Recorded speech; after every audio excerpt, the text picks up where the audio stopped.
اس عظیم الشان نبی پر درود و سلام پیش کرتے ہیں۔ یا ایھا الذین آمنو، اے ایمان والو، صلو علیہ وسلموا تسلیما، تم بھی شروع ہو جاؤ اس محبوب نبی پر، سلام بھی بھیجو، صلاۃ بھی بھیجو۔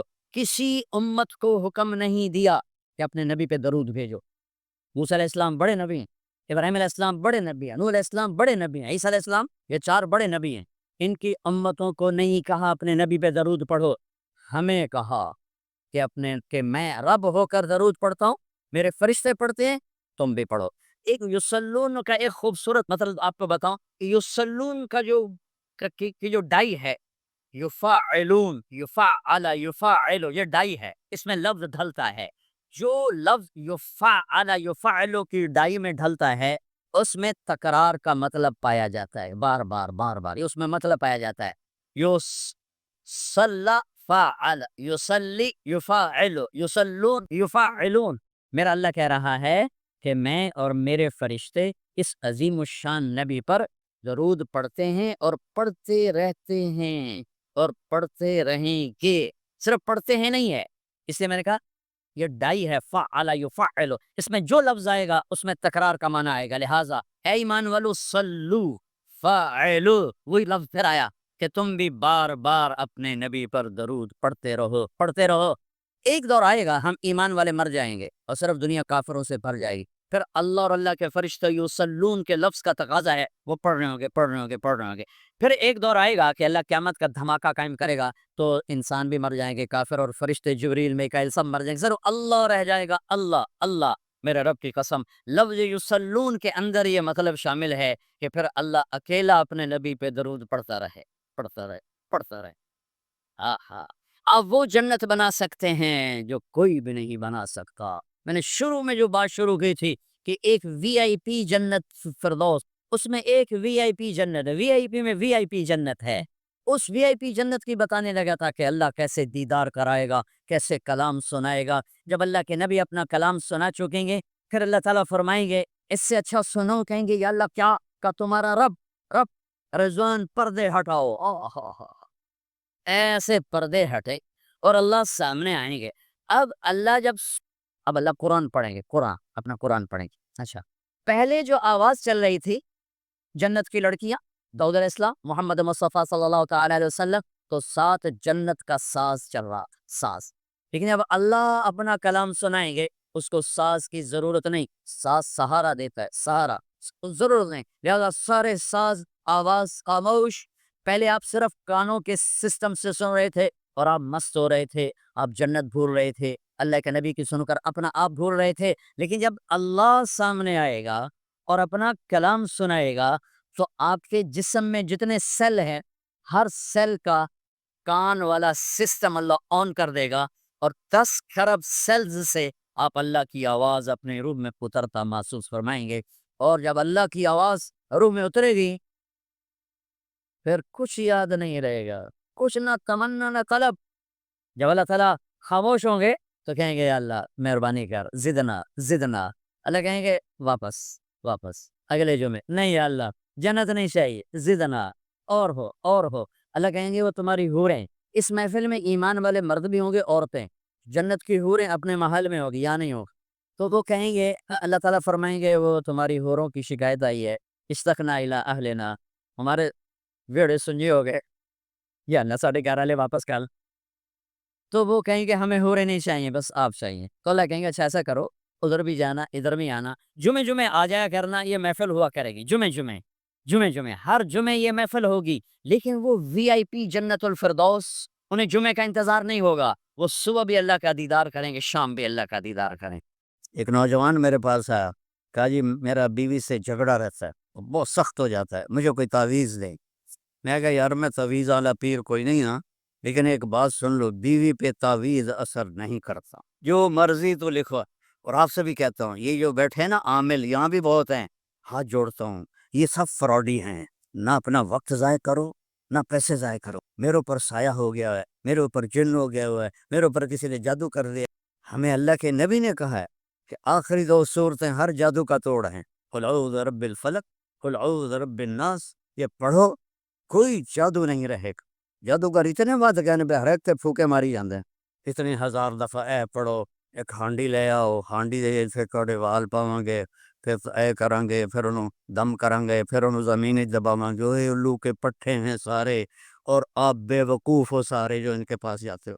جس کو رب نے قل اعوذ برب الفلق قل اعوذ برب الناس کی صورت دی ہو، وہ اس کو پڑھے اور آیت الکرسی پڑھے، اس پہ جادو ہو ہی نہیں سکتے۔ اتنے لمبے لمبے وظیفے بتاتے ہیں۔ دیکھو میرے نبی کا وظیفہ سنو، ایک شخص آیا، یا رسول اللہ میں چاہتا ہوں میرا رزق بڑھ جائے۔ اب سب چاہتے ہیں، میں بھی چاہتا ہوں کہ رزق حلال اللہ دے، کھلا دے۔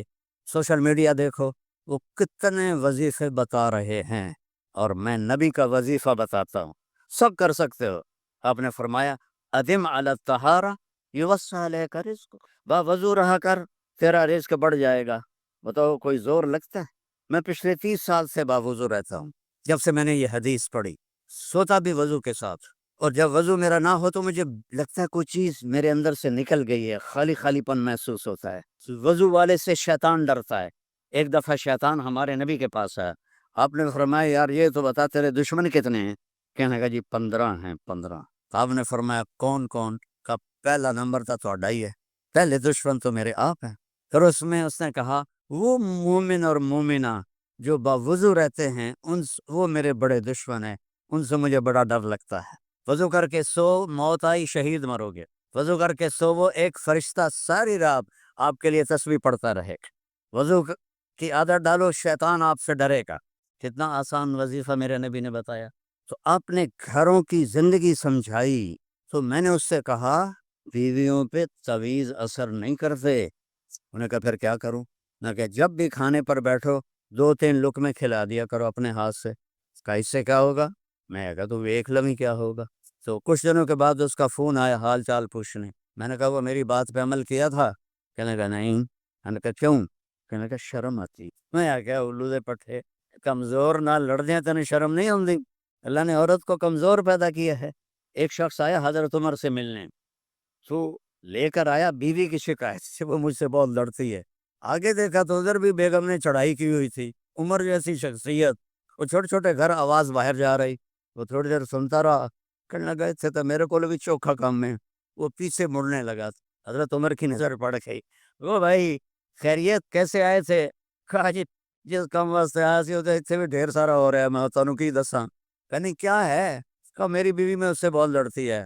تو میں نے دیکھا آپ تو امیر المومنین، اتنی ہیبت تھی، نائی ان کی داڑھی کا خط بنا رہا تھا، ان کو چھینک آئی حضرت عمر کو، تو نائی کا پیشاب نکل گیا روب سے۔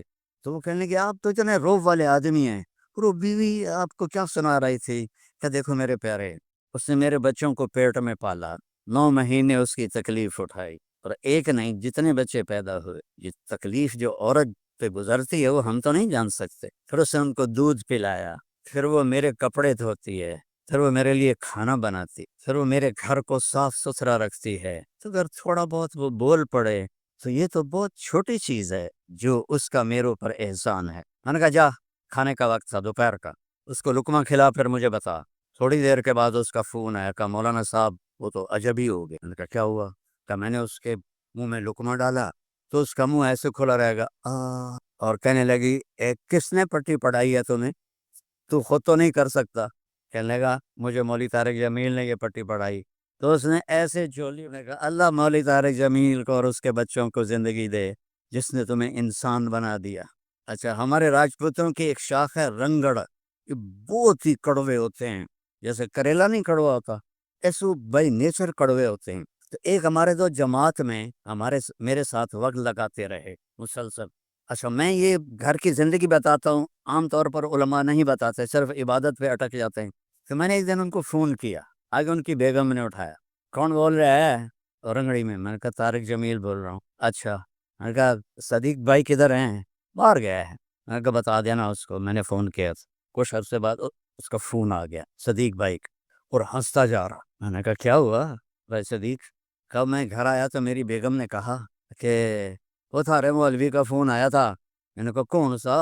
کہ وہی جس نے تمہیں رنگڑ سے انسان بنا دیا۔ کہنے لگے، میں نے کہا اللہ کی بندی میں پہلے انسان نہیں تھا؟ کہا نہیں۔ تو کیسے؟ کہتا ہے بتا ہماری شادی کو کتنے سال ہوئے؟ میں نے کہا 27 سال. کہا 27 سال میں کبھی مسکرا کے بولا ہے میرے ساتھ؟ تو کہنے لگا میں سر کھجانے لگا کہ واقعی میں نے تو کبھی بھی اس کے ساتھ ہنس کے نہیں بولا تھا. میں نے جب 1999 میں شروع کیا حسنین کو، تو میرے سامنے 3 چیزیں تھیں. ایک، ان کا علم رسوخ ہو، جس کے لیے عربی کا سمجھنا بہت ضروری ہے. تو عربیت ایک چابی ہے دینے والا پر. دوسری میری تمنا تھی کہ ان کے اخلاق اچھے. آپ سے پہلے جتنے بچے یہاں سے نکلے ان سب کی میں نے تعریف سنی لوگوں سے. اور ایک چیز جو میں اضافی طور پر اس کی زبردستی پابندی کرواتا رہا کہ صاف ستھرے رہو، خوش لباس رکھو. تو مجھے یہ ساری چیزیں وصول ہوں کہ یہ آپ کے بچے دور سے پہچانے جاتے ہیں. میں ان کا کیسے؟ دیکھو بھائی، فرائض کی معافی کوئی نہیں، 5 نمازوں کی معافی کوئی، چاہے قریشی ہے چاہے سعید. اگر سیدوں کو معاف ہوتی، یہ کمیوں کو معاف ہوتی، تو کربلا میں میرے نبی کے نواسے کو معاف ہوتی. کیونکہ دنیا کی تاریخ میں اس سے ہیبت ناک واقعہ کوئی نہیں ہے. ظلم بھی انتہا پر اور مظلوم بھی انتہا پر، اور بے بسی انتہا تھی اور سورج ڈھلا. پیر عمر نال سید عمر نال دھوکھا نہ کھاوے جو سانو معاف ہونیاں تو حسین کیوں چھڑدا. اتنی شدت. میں کدی کربلا دا واقعہ پورا بیان نہیں، صرف زندگی ایک باری بیان کیتا ہی، اس کے بعد میرے کو ہوندا ہی نہیں. اتنا خوفناک منظر تھا. اور ظہر کا وقت داخل ہوا تو آپ نے ایسے اشارہ کیا، ایک ساتھی کو بولا کہا یہ شمر سے کہو ہے ایک اور حدیث یاد آ گئی. جب لشکر آمنے سامنے ہوئے تو آپ نے شمر نے کہا کہ اللہ اکبر صدق اللہ و رسول، اللہ اکبر اللہ رسول سچ فرمایا. انہوں پھل بیری آئی، شمر نو پھل بیری آئی. آپ فرمایا کہ میں اپنے نبی کو سنیا کہ میں ویکھ رہا ایک چٹا کالا پتا میری اولاد دا خون پی رہا ہے. تو ایو نام مراد کھلوتا ہے شمر. آپ نے کہا اس سے کہو مجھے نماز پڑھنے دے. سیاستدان بھائی سن لو بھائی، قریشی صاحبان اوپر سید صاحبان، اب ساری عوام بیٹھی ہے. جے حسین نماز نہیں چھڈی تے توڑے چو کیڑا ہے وہ جی پڑھی نہیں جاندی. کربلا سے نہیں چھڈ رہی. اللہ تو ڈرو یارو، مر جاواں ہے. اپے پیر بشکا لے نمازاں بھی کدی پیر بشکائیاں. حسین تو وڈا کون تے حسین دا پیر علی تے علی دا پیر نبی. انہاں تے نہیں آکھیا لے سبحان اللہ. جنگ تو پہلے اکھ لگ گئی، ایڈا سکون کہ اکھ لگ گئی. سانو تو بخار ہوئے تے دھاڑ دھاڑ ہوندی، موت سامنے اکھ لگ گئی، اکھ کھلی تے ہسن لگ. تو پوچھیا زینب ہمشیرہ کہ یہ کوئی ہسن دا موقع ہے؟ موت سر تے کھڑی ہے کہ زینب اللہ دے محبوب خواب چان فرمایا بیٹا میں استقبال واسطے آ گیا، میں آ گیا. ہوں نماز چھڑ دیں دیتا کیڑی گل آئی؟ نہیں، یہ پیغام دیتا ہے کہ زیر خنجر بھی یہ پیغام سنایا ہم نے، تلواروں کے سائے میں بھی نماز نہیں چھوڑ سکتے. اگر حسین کو معاف نہیں ہے تو انہوں کتوں معاف ہو گئے؟ آپ پہ اللہ بشکے سی، اور سپرے چھاڑ دیو آپ پہ اللہ فصل گڑے سی، بیوی چھاڑ دیو آپ پہ اللہ کرے سی، حل بھی چھاڑ دیو آپ پہ اللہ حل ویسی. اللہ دا نائن دین پڑھو، دین پڑھو، اپنے نبی نو پڑھو، اپنے نبی دی آل نو پڑھو. اس نے کہا اسی جنگ نہیں روکنی، اسی سر وڈنے نو. انہوں نے کہا آؤ وڈو، اسی نماز پڑھ دے پہ ہیں. ادھیاں نو کر دیتا سامنے لڑن تے ادھیاں نہ لگے اور نماز پڑھی. نماز تو فارغ ہوئے تو آپ میدانے چاہے دو نہ کہ جاؤ نماز پڑھو. نماز پڑھتے فارغ آئے تو اثر تو پہلے سارے دے سر کٹی کے نیزیاں تے چڑھ گئے ہیں. تو انہوں کتوں معاف ہو گئے؟ مینوں کتوں معاف ہو گئے؟ میں اپنے بڑوں کا اکابر کا احترام کرتا ہوں، لیکن میں نمونہ صرف اپنے نبی کو بناتا ہوں. احترام سب کا ہے، اختلاف بھی ہوتا ہے لیکن ادب کے ساتھ ہوتا ہے. لیکن ہمارا جس سے اختلاف ہوتا اس کو گالیاں دینے لگ جاتا. یہ کیا علم تم نے سیکھا؟ یہ کیا تمہاری دین داری ہے؟ جس کی زبان قابو میں نہیں وہ تو انسان ہی نہیں ہے. گالی کا جواب گالی ہوتا ہے؟ میرے نبی نے کبھی گالی دی کسی کو؟ انہو لساحر کذاب، آپ نے جواب دیا. تو بچوں نبی مثبت ہوتے ہیں، مثبت نبی سے جڑو، بزرگوں کا احترام کرو، جڑو اپنے نبی کے ساتھ. کیونکہ کوئی بزرگ کتنا ہی عظیم ہو وہ کمی سے خالی نہیں ہو سکتا ہے. لہذا جڑنے کے لیے صرف میرے نبی کی ہستی ہے جو ہر عیب سے اللہ ان کو پاک بنایا ہے. لہذا اگر یہ تم کرو گے تو ساری دنیا کی محبت تمہارے دل میں آئے جائے گی. سب سے نفرت مٹ جائے گی. میں اختلاف کرتا ہوں، جھگڑا نہیں کرتا ہوں، اختلاف کرتا ہوں، جھگڑا نہیں کرتا ہوں. لہٰذا مجھے سب سے محبت ہے. یہی آپ میں دیکھنا چاہتا ہوں.